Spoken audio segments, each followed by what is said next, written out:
The most anticipated earnings releases for the week of November 13, 2023, presented by Earnings Whispers. Earnings season isn't over yet, but it might seem like it this week. After 2 weeks of well over 1,000 companies reporting results and peak days of more than 500, this week we'll see about half of that. We will get a better look at the consumer this week with some big retail names reporting, but if data checks are correct, this will be more about winners and losers than overall strength and weakness in the consumer. We will appropriately start things off on Monday with Monday.com. The company reported a beat and raise last quarter, but the stock has faded since reporting.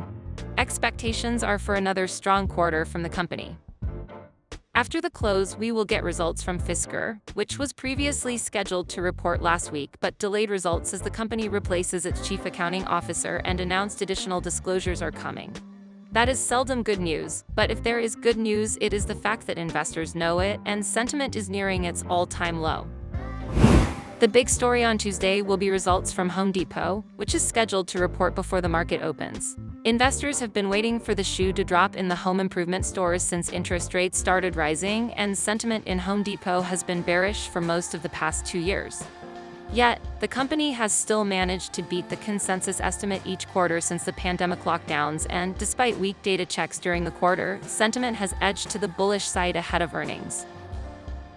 Sea Limited has had mixed data checks and there are mixed expectations going into earnings, but the stock gapped to a low on heavy volume last quarter, retested that low on another jump in volume, and now appears to be making an attempt at filling that gap.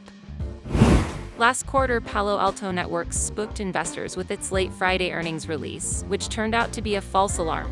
Since then, the stock has been holding the $250 level even as some of its peers reported weak results over the past couple of weeks. Target, on the other hand, has been trending lower throughout most of 2023. Despite beating estimates last quarter, the company gave a rather wide range for guidance for the quarter and lowered numbers for the year that still bracketed estimates. Initially, promotional activity appeared to lift store numbers during the quarter, but as the quarter came to a close, those checks appeared to have rolled over.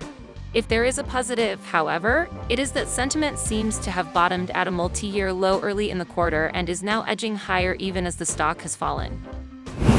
In addition to the retailers this week, we are going to begin getting results from the Chinese names too, though more of those are coming in the next couple of weeks. At the top of everyone's list is Alibaba, which has a lot of moving parts at the moment, but appears to have tracked okay during the quarter. The key will be the read-through into China as it laps the COVID lockdowns from a year ago. As the consumer has tightened its belt lately, the weakness at Target has been Walmart's gain. And shortly after Alibaba reports Thursday morning, Walmart is expected to tell you that trend has continued. Friday will be light, once again, but there is a high amount of interest in Yatra Online. India is the new China and that has created interest in Yatra, but there isn't a lot of coverage or data on the company. Also reporting on Friday is BJ's Wholesale. It isn't quite a Target versus Walmart story, but Costco has been outperforming BJ's of late, and while they both have some of the same trends, Costco still appears to be outperforming BJ's, and the question is whether it is just less strength or actual weakness we saw during the quarter this time around for BJ's. In addition to fewer companies reporting this week, we are likely to see fewer big moves as well. One area of elevated volatility is in the beauty area, which was an area of strength during the first half of 2023, but is starting to have some cracks.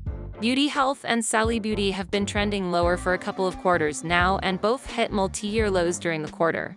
Going into earnings this week, option traders are looking for a bigger than usual move for the two stocks. Shh.